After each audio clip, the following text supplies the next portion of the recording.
I think it's very important to know and understand when you're getting into any business, really, the good and the bad, and know that you got to face those good and the bad, because with every business, including myself, there's always great because I make everybody look fabulous, but there's always something that can also go wrong with that as well. Yeah, absolutely. One of the main things I can hang my hat on is how to battle adversity and tough situations. That's right. And how you handle it. And how you handle it, in the moment. And how you handle it affects your team and how everybody else handles it as well. So showing that you can be poised in the moment and you can power through it is just like, that calms everyone down, and you're like, okay, you know what? No matter what's happening here, let me just take a moment, let me analyze, observe, breathe, and then make the proper next decision. Hi, welcome back. We're on season 2. Can you believe it? Yes, season 2 and episode 1. And today we have Jermaine visiting us. Here's Jermaine. Jermaine, why don't you tell us a little bit about yourself?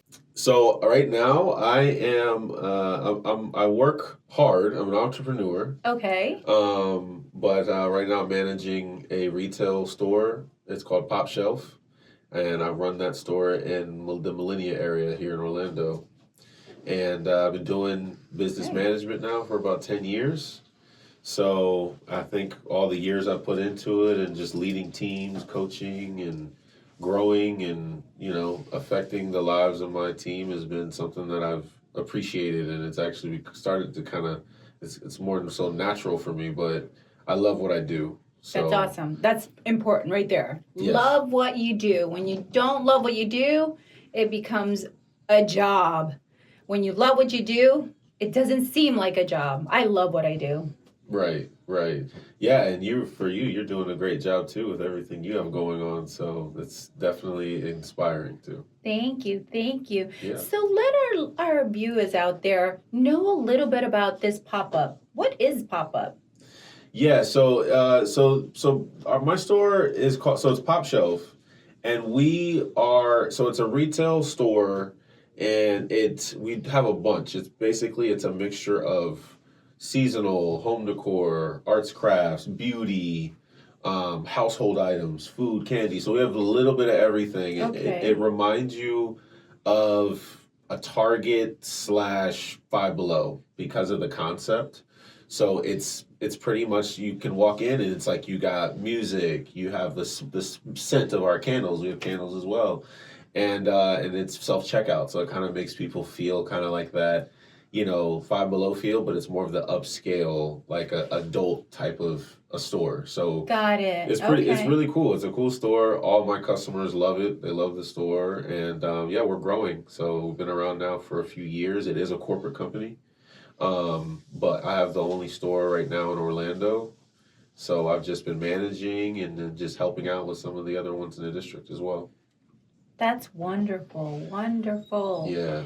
And tell us a little bit of what your entrepreneur. You said you were an entrepreneur as well. Yes. So that is what I've been doing for a long time in the retail space. Just recently, I actually just launched a real estate company. So I just started it myself, pretty much from the ground up, just training and learning. And for me, this is managing Airbnb and short-term rentals.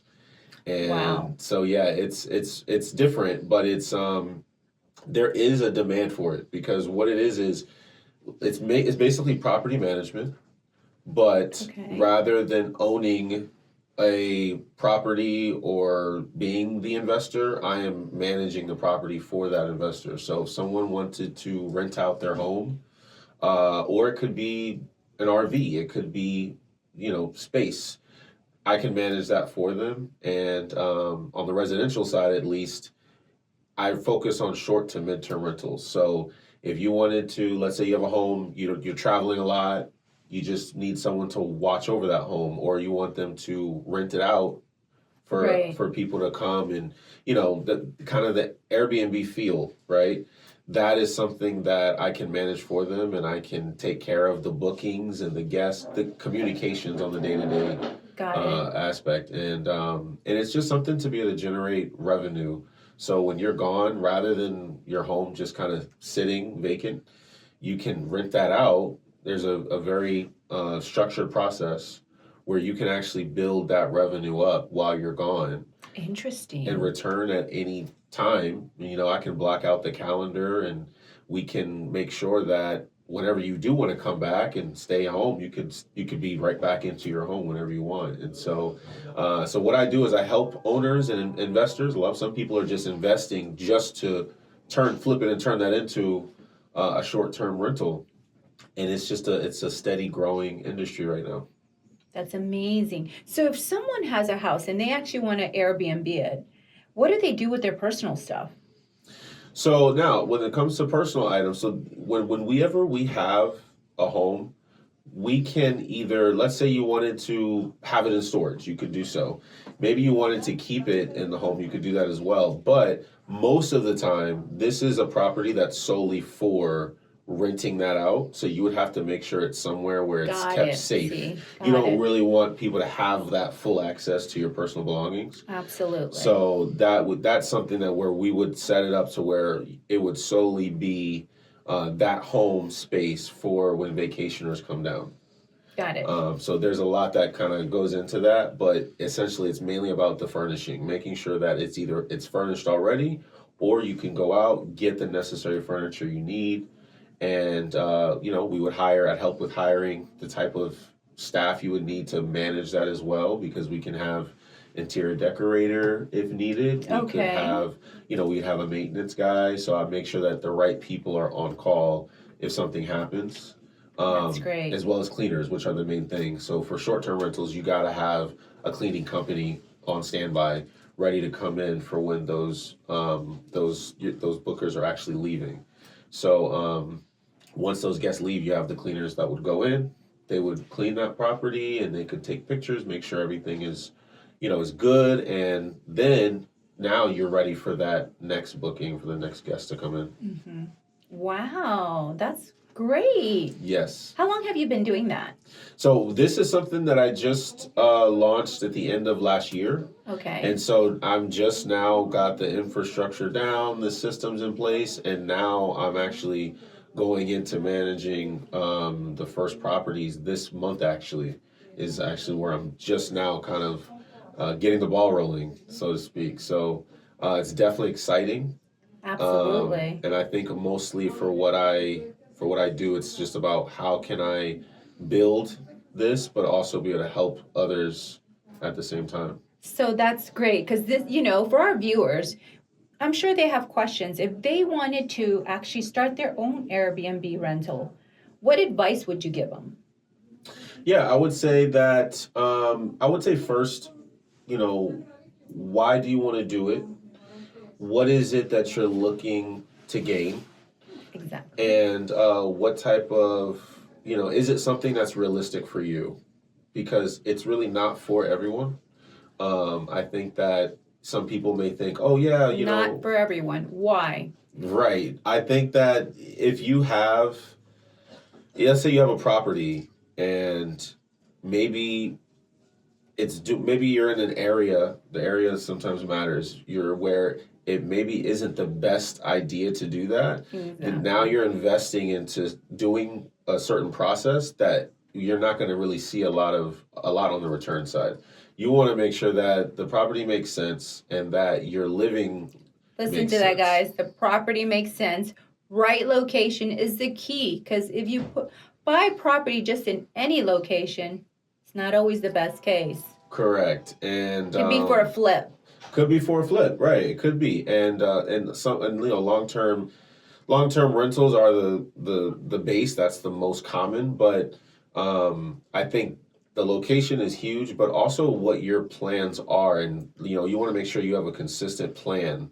So if you're going to rent out a property, you want to make sure you have all your ducks in a row. Absolutely. And you know exactly what you want to do, and you've put enough thought into it with it could be your spouse or your family, that it's something that can work for you. That's right. But if you definitely want to invest and you really do feel like it's something that can work, I mean, part of what we do is we have a consult with that client first, and we would talk and make sure that, that owner or that investor is actually, find out what their questions are. Find out, maybe some people think, oh, I don't know if this is right for me or not, but I'm not home too often. I'm traveling a lot.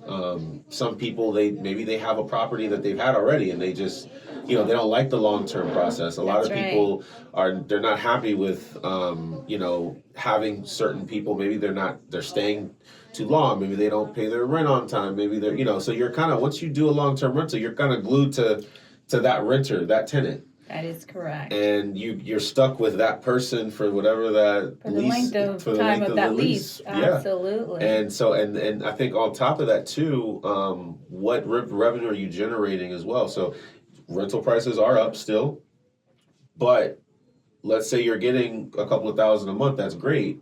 But if you could make a lot more and have a management company take care of that process for you, then now you're still not worrying about it, but you're at least going to get more on the back end. So that's what we look at. We also look at optimizing and finding out how we can get the most and keep that property booked throughout the month throughout every season.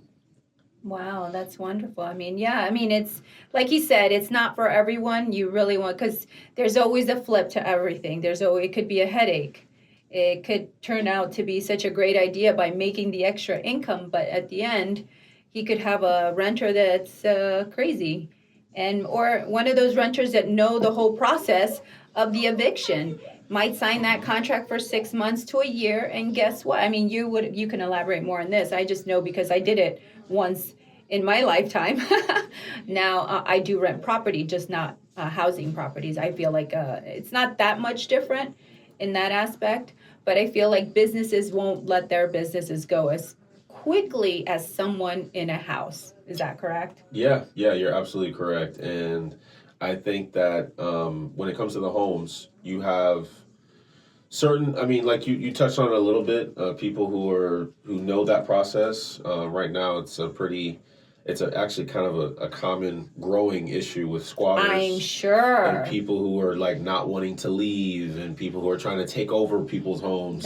Yes. Yeah, I've heard so much of that craziness. Yeah. Yes. I didn't believe it, but until I talked to people like yourself that are actually in it, it's crazy. I mean, people know the system.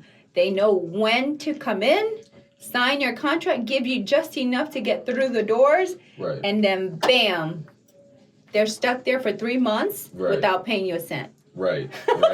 Yeah. Crazy. And on top of that, they may trash your place. Absolutely. And that's the other side of it, that that's a lot of pain points for a lot of owners, because they're like, well, they destroyed my place. What can I do? And now you have this whole long, lengthy process of being able to get compensated for certain things. And you don't.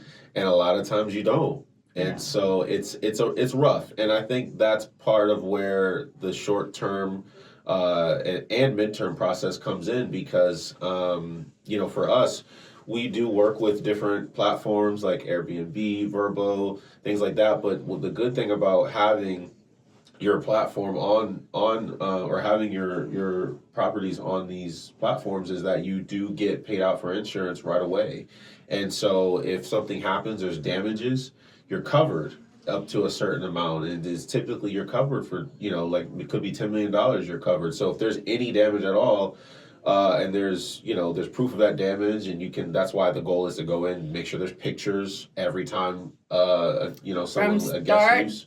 To the moment that they leave. Yeah, so exactly. Important. Yep, before and after, and documenting exactly what you see and what's happened, and then you can get compensated rather quickly. And so the process has gotten more and more strict as well. But I think another aspect I like is the screening process, because there is a process where you can make it more or less strict based on how you want to do it. So you can make it to where there's more and more checks for who is coming in the door. And that is something that also protects the owner. Wow. Yep. There you go. So you heard it from Jermaine. So important. I mean, sometimes, a lot of people will get into things that, at least the whole ordeal on what you're going to see coming into your Airbnb, business. but I think it's very important to know and understand when you're getting into any business, really, the good and the bad, and know that you got to face those good and the bad, because with every business, including myself, there's always great because I make everybody look fabulous, but there's always something that can also go wrong with that as well, whether it's a treatment, whether the hair wasn't ordered correctly. It goes in every angle of business. There's always a great side of it, and there's a side that we have to learn to face. I don't say it's a bad, I just say it's a side that we all have to face at one time or another, because it's going to come up to every business, and whether I like it or not, I just see it as, it's a good challenge, because it always keeps me on my tips and toes. Yes. Always, right? Yeah, absolutely. Yeah, I think, and that's part of the things I've learned in my experience, just going through life and working, and I've always prided myself on being a hard worker and being a great leader. But I think that one of the main things I can hang my hat on is how to battle adversity and tough situations. That's right. And how you handle it. And how you handle it, in the moment. And then how you handle it affects your team and how everybody else handles it as well. So showing that you can be poised in the moment and you can power through it is just like, that calms everyone down. And you're like, okay, you know what? No matter what's happening here, let me just take a moment, let me analyze and observe, breathe, and then make the proper next decision. That is correct. That is correct. That's one of the things I love meditating. So that's one of the things that has helped me in so many ways. Because sometimes blowing up is not always the best thing. And it makes everything, your team, just, it makes it an uncomfortable feeling. Right. So the last thing you want to make is your team to feel uncomfortable. It just makes it to be awkward all over. Yes, yeah, for sure. And I think for me too, I think a big reason why, I attest a lot to my family, and my mom was great with me and taught me how to be and live and respect others and things like that. So I got a lot of my leadership skills from my mom, and playing sports growing up, and basketball and You football look like you play sports now. You're tall. Yeah, I still play, but not how I used to. But I still definitely play. I get out there and I still ball every now and then. So I still love it. It's still my favorite, thing to do in my spare time is basketball and things. But, I do think that a part of what I went through growing up and having these experiences of, playing on teams is that you learn those leadership skills. That and is correct. You learn when things are tough, how to get through it and how to pick up the people around you. And so I have to attest it to that, and I'm a man of God too, so I keep my faith. Amen. My faith is strong. So absolutely, and that's what helps us. Yes. Prayer is good. Prayer is excellent. Yes. Absolutely. That's great. That's great. So tell me something on this other side of it. You look so fashionable. Tell me how you feel about, I see that you keep yourself well, you're slim, you're tall. Thank you. Image is important to you. Yes. Tell me a little bit about that. Yeah, I think it's about, how you feel about yourself is important to how you can make others feel. That's right. And I think when you're confident and when you can go out and just be you, it makes it easier to take care of others or to, notice the good in others when you feel good about yourself. Do you have any insecurities? We all have insecurities now. Absolutely, yes, I definitely do. I think, for me, I could go down the list, but I do, and I think for me, it's about what do I do? What action do I take? Rather than, being down about it and thinking about it all the time. That's right. Maybe take action and do something for that to make myself feel better. That's exactly right. I had insecurities. I could use it as past tense, because my insecurity was my alopecia. But now my alopecia, I fight it with my strength because I wear hair replacement. So now I don't have that insecurity. I did. Wow, that's great. So I feel like if someone out there is facing some sort of insecurity, this is a good way, whether it's hair, whether it's whatever you choose. Some people have their teeth that they might want to fix or correct. I feel like they should do it. If they can't do it at the moment, save up and go from there. But I feel like everyone should fight those insecurities because there's always a strength behind those insecurities. Right. Yeah, I completely agree. I think people should definitely do the things that would make them happy. And like you said, when you're able to do so, you should take the action if you feel like it's necessary for you. Think about it. Is this the right thing to do? Is this something that would help you? Similar to my situation when I talk to my clients, I have to talk with them and ask them those necessary questions and figure out where their pain points are. So no, I 100% agree. Super. Me too. Well, Jermaine, it's been a pleasure having you here. I thank you so much for being in our podcast. Why don't you share your platform so that everybody knows and follows you? Yeah, for sure. So you can find me at peaceandjoyvacations.com. So that's my website. I'm also at Peace and Joy Vacations on Instagram. And it's also the same, Peace and Joy Vacations on Facebook as well. And my email is Jermaine at peaceandjoyvacations.com. Fabulous. Simple and easy. Peace and Joy Vacations. That is simple. Excellent. Thank you so much. You're welcome. Thank you.